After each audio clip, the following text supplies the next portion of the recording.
안녕하십니까. 진로진학의 나침판의 신동우입니다. 벌써 이제 2학기가 거의 모든 학교에서는 시작했을 것 같은데요. 이 지역마다 방학 기간이 다르죠. 뭐 2주 하는 곳도 있었고 또 한 달 하는 곳도 있으니까 뭐 여러 가지 어쨌든 상황이 매우 다릅니다. 최근에 이제 학생들이 그 고3의 경우라고 하면 당연히 이제 입시에 거의 종착점에 와 있는 거죠. 그렇기 때문에 이제 교과 전형에 교과 전형이나 학생부 종합 전형 또는 논술 전형 또는 수능 정시 전형에서 물론 뭐 실기 전형도 있지만 이 전형에 맞춰서 이제 대학을 지원하게 될 텐데 정시로 가는 학생이라도 자신이 예를 들어 수능에서 수능 최저가 달성이 가능한 학생이라면 논술 전형에도 넣어본다면 좋은 의외로 좋은 결과가 있을지도 모릅니다. 논술이라 그래서 예전의 방식처럼 글을 잘 써야 한다든지 뭐 이런 게 아니기 때문에 항상 그 기회 요인은 있다.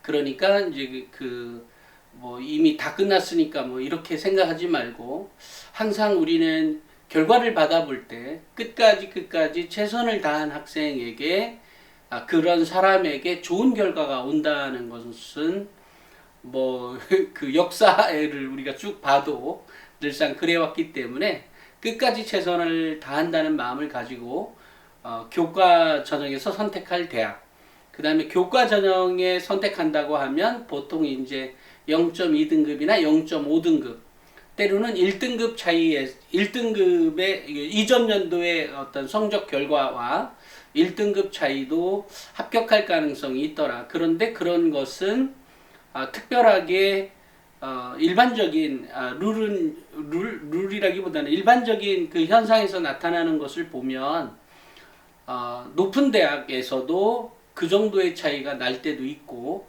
낮은 대학 그러니까 이제 하위권 대학에서도 그러니까 하위권 대학일수록 등급 차이는 더 많이 존재할 가능성이 높긴 하더라. 그렇지만 이제 인서울이나 이제 수도권 대학 중심 물론 여기에는 이제 어느 대학이야 그 지방의 이제 거점 국립대학들 요 정도에서는 차이가 상대적으로 적어지는 경향이 있더라. 근데 그럼에도 불구하고 가끔 특정한 학과에서는 등급 차이가 뭐 0.5등급, 0.7등급까지도 차이가 있기 때문에 그것을 뭐 인기과만 그러냐 아니면 비인기과만 그러냐 꼭 그렇지도 않더라. 그런 면에서 보면 또 그것을 경쟁률로 대입해봐도 그럼 경쟁률이 턱없이 낮아져서 등급이 더 내려간 거냐? 그렇다고 또 볼 수는 없어요. 다만 일반적으로 보면 0.2등급에서 0.5등급 정도는 이전 연도의 결과치, 합격 컷에 비해서는 좀 낮아지는 경향은 있더라라는 생각을 갖습니다. 물론 올해 역시도 이제 그런 경향이 좀 많을 거라는 생각을 합니다. 또 하나는 이제 학생부 종합전형에서도 보면 우리 그 등급에 많이 비유를 하잖아요.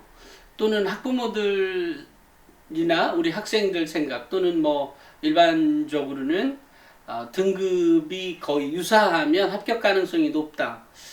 당연히 가능성은 더 높죠. 하지만 이제 그거에 의해서만 결정되는 전형이 아니기 때문에 기록에 대한 상황을 면밀히 살펴봐야 한다. 그러니까 기록이 좋다면 또는 특정 언어학과이라면, 그죠? 언어학과라면 당연히 외고 출신 학생들이 유리한 환경이 놓여지죠. 그죠?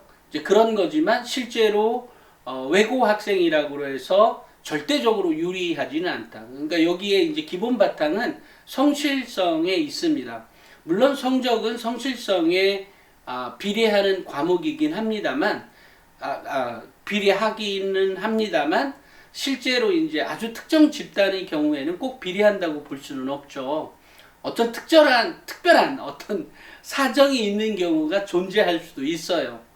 정말로 매우 특별한 경우인 거죠. 그래서 인서울 대학에서도 9등급의 외고 학생이 합격하는 사례는 바로 이제 그 학생의 어떤 성실성이나 특정 과목에서 에 있어서의 그 학생의 역량 이런 거를 보고 판단한 것이기 때문에 9등급이어도 합격하는 사례가 있는 것이고요.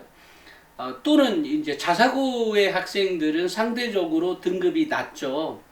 낮다라고 그래서 그러면 다른 여건들, 그러니까 기록의 여건도 좋으냐? 기록의 여건은 일반적으로 좋다고 볼 수는 분명히 있습니다. 또 하나는 아이들이 그만큼 똑똑한 경우도 있죠. 분명히 그런 것도 존재하지만 역시 의외는 아니지만 여전히 특목고나 자사고의 교사들은 학생들 수준을 어쨌든 1등급에서 9등급이라고 하는 선에서 생각을 하고 일반고도 똑같이 생각할 거 아니에요. 그러니까 그 안에서의 학생의 역량을 보고 판단하는 것이니까 자사고의 학생이나 외고의 학생이라 그래서 무조건 그 기록 자체가 매우 뛰어나다 또는 상대적으로 절대적으로 뛰어나다 이런 거는 꼭 없는 것 같아요. 그러니까 상대적으로 우수하게 기록되어 있는 같은 등급이라면 당연히 우수하게 되어지는 가능성이 매우 많죠. 하지만 그것 역시도 절대적인 기준이 아니더라. 예를 들어 특목고의 3등급이거나 또는 일반고의 3등급이어도 학생들의 서류에 보면 일반고 3등급의 기록이 더 좋을 때가 있어요. 그런데 그런 경우를 가만히 보면 학생이 그만한 역량을 보였던 일반고 학생이었고, 물론 다양한 활동들이나 이런 거를 보면 자사고 학생이 그런 면에서는 조금 더 유리하다 이렇게 볼 수가 있겠어요. 하지만 활동 자체가 다양하다고 그래서 그 학생이 우수하다고 볼 수는 없는 거죠.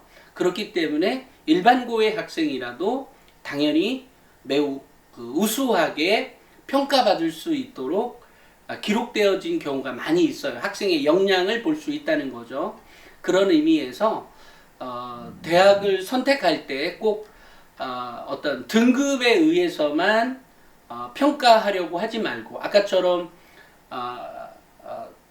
학생부 교과에서 0.2등급에서 0.5등급이 하락됐기 때문에 당연히 학생부 종합전형에서도 그 하락된 선에서 볼 수도 있겠죠. 근데 그런 기준에 의해서만 보는 것이 아니라 나머지 기록적인 상황, 그리고 기록적인 상황에서도 학생이 얼마나 학교 생활을 자기 주도적이고 능동적으로 했느냐가 많이 기록된 학생부, 또 그런 것을 통해서 학생이 발표도 하고 뭐 여러 가지 했던 상황. 또 하나는 제가 뭐 이전의 책 명문대 합격생 학생부 대공개라고 하는 책 1, 2에서 보여지는 것처럼 학생부의 키워드, 이것은 또한 매우 중요한 여건입니다. 그렇기 때문에 우리 학부모님이나 우리 학생들 여러분들도 기록을 볼 때 나의 내신 성적은 낮지만 그 정도보다 훨씬 더 잘 기록되어 있다.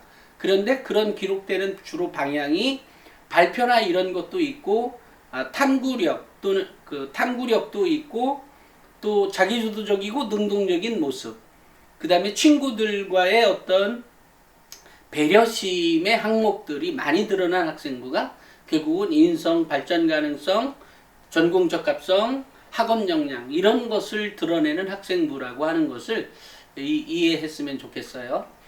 그런 상태에서 나의 등급, 그 다음에 나의 기록적인 상황이 정도가 어느 정도냐에 따라서 내가 1등급 우회의 대학을 갈 거냐, 2등급 우회의 대학을 갈 거냐, 그것은 학생부 교과를 기준으로 놓고 평가를 해볼 수 있다 이렇게 생각을 합니다.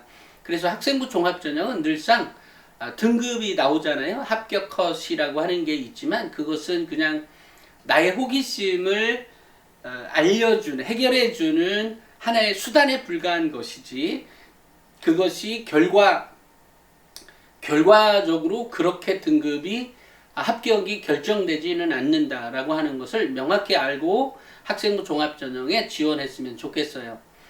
그 다음에 이제 논술의 경우에는 수능 최저가 있죠. 수능 최저는 여태까지 논술을 준비를 하나도 하지 않았는데도 나는 뭐 수능 정시로 갈 거기 때문에 뭐 내가 뭐 수시에서는 전혀 준비를 안 했어요 라고 하는 경우가 있다고 한다 하더라도 수능 정시에서 즉 특히 이제 국어나 수학에서 또는 이제 과학이 있는 이제 논술 전형이 있는 대학의 경우에는 과학까지를 포함해서 그것만큼은 내가 그 해당 대학의 교과 등급 컷에 준하는 그 이상의 내신 성적, 그러니까 교과 등급이란다. 수능 점수로 들어갈 수 있는 대학, 수능 정시로 들어갈 수 있는 대학에 근접해 있다. 특정 과목이 어떤 과목? 국어나 수학, 과학이. 그러면 이제 인문계라면 당연히 그 국어 쪽이겠고요. 그 이과 계열이라면 당연히 수학이나 과학이겠죠.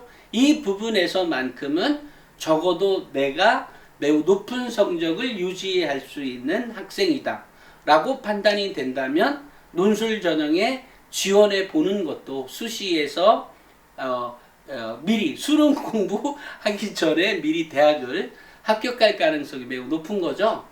그러니까 물론 이제 여기서 수능 최저를 맞춘다는 전제 하에인 거예요.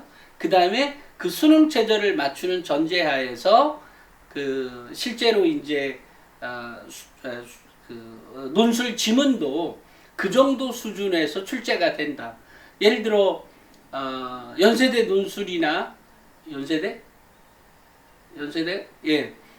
논술이나 또 서강대 성균관대 논술과 또 숭실대나 또는 그 밑에 급의 대학들이 갖고 있는 그 논술 지문은 당연히 그 수준이 다르죠. 수준이 다른 거기 때문에 어찌됐건 그 해당 대학의 수능 정시로 합격할 가능한 등급. 근데 그 등급이 적어도 국어 하나만이라도 맞출 수 있다면 또는 수학 하나만이라도 맞출 수 있다면 그렇다고 하면 그 해당 대학 정도는 지원이 가능하다. 물론 여기서 수능 최저는 기본으로 맞춘다는 전제 하에서 출발하는 겁니다. 이렇다고 하면 수시에서 지원이 언제든지 가능하다라고 판단을 할 수가 있겠습니다. 뭐 실기나 수능 정시야 이제 어쨌든 뭐 그 결과에 준하는 만큼 좀 더 길게 할 수 있는 시간은 아니기 때문에 제가 학생부 교과, 학생부 종합, 또 논술 전형 수시에서 어떻게 지원하는 것이 바람직한 것이냐, 어떤 것이 나에게 더 유리한 거냐에 대한 얘기를 잠깐 말씀을 드렸고요. 우리가 수시에서 6개의 이왕 이렇게 나온 거니까 좀 더 수시에 대해서 얘기를 하자면 수시에서 6개 대학을 지원할 때 안정적인 것, 그러니까 여기서 안정적인 거라면 당연히 이제 학생부 교과가 되겠죠. 학생부 교과에 하나나 두 개를 넣는 거죠. 매우 안정적인. 그 다음에 학생부 종합이어서 일 때도 매우 안정적인 지원을 하는 경우가 있을 수 있겠죠. 그죠? 학생부 종합도 당연히 안정적인 게 있겠죠. 하지만 일반적으로는 1등급 내지는 2등급 내지는 정말로 많이 차이 나는 학생은 4등급까지의 차이를 두고 지원해 볼 수 있겠습니다. 그것은 대학의 수준, 그 다음에 학생의 수준에 따라 다를 수 있다. 예를 들면 학생의 수준이 매우 낮은데 뭐 정말 우리가 흔히 알고 있는 유명한 대학, A급 대학, 뭐 랭킹 10위권 대학에 무조건 합격할 수 있느냐? 그죠? 정말 기록만 좋다면 그럴 수 있지만 기록만 좋은 경우는 별로 드물어요. 그러니까 그런 경우는 매우 드문 케이스이기 때문에 일반적인 경우는 아니죠. 하지만 어쨌든 가능성이 뭐 4등급 이상까지의 대학에 합격할 수 있는 여지가 있는 학생이 가끔 정말로 있습니다. 그래서 가끔은 정말 놀래기도 하지만 그러면 이제 학생에게 물어보죠. 도대체 왜 공부를 안 했어? 근데 공부 안 한 이유가 너무 이유가 안 돼요. 그러니까 그 이유 같지 않은 이유를 대면서 그래서 조금 더 일찍 그 학생에게 어떤 가능성을 주었다면 그리고 어떤 바른 지도를 해줬다면 사실은 그 학생이 훨씬 더 안전하게 훨씬 더 좋은 대학에 갈 수 있는 역량을 갖고 있는 아이죠. 이제 그런 의미에서 이 잠재력이 있는 아이지만 결과적으로 그런 잠재력이 있음에도 썩힌 거 아니에요. 그런 의미에서 보면 또 성실성에서는 마이너스가 될 수도 있는 겁니다. 그러니까 학생부 종합전형은 정말로 다각적인 평가 방법에 의해서 평가가 되는 것이기 때문에 기본적으로 뭐 불가능이라고 하는 전제 조건은 없습니다. 얘기하다 보니까 원래 오늘 제가 말씀드릴 얘기는 다른 얘기였는데 얘기하다 보니까 수시에서 교과, 종합, 논술 또 수능 지원 방법에 대해서 얘기를 좀 드렸네요. 어쨌든 우리 학생이 여러분 또 이 방송을 우리 고3들이 보고 있다면 당연히 고3들의 경우에도 정말 행운이 있기를 바라고 우리 고등학교 1, 2학년들 또는 우리 학부모님들이 계시다면 내가 어떻게 준비를 해가는 것이 그러니까 결국은 이런 거예요. 끝까지 최선을 다한다는 것. 그 다음에 결국은 학생들에게 필요한 능력을 길러주는 것. 결국 대학에서 원하는 것은 공부, 성적을 잘 성취를 그러니까 우리 대학에 와서 학점을 잘 딸 수 있는 학생이거든요. 그러니까 결국 그 대학 내에서의 우수한 학생을 선발하는 과정인 거예요. 그러니까 당연히 싹수가 있는 아이를 선발하겠죠. 어떤 싹? 공부할 수 있는 싹? 그 다음에 우리 싸가지 않은 싹. 이런 것들이 있는 학생부를 찾고 있는 거예요. 그런 거기 때문에 기록의 여하도 우리 고3들의 경우에 이제 다 끝났어요. 뭐 했어요. 뭐 정말로 많은 얘기가 있습니다만 결국 기록도 학생이 그렇게 원하면 선생이 기록해 줄 수밖에 없더라. 그렇게 됩니다. 그러니까 이제 평소의 태도가 매우 중요한 거예요. 평소의 태도가. 어쨌든 그렇다는 거 꼭 인지하시고 아직 입시 준비는 아직 끝난 게 아니에요. 아직도 진행 중이라는 사실 명심하시고 준비하시기 바랍니다. 오늘은 여기까지 하겠습니다. 감사합니다.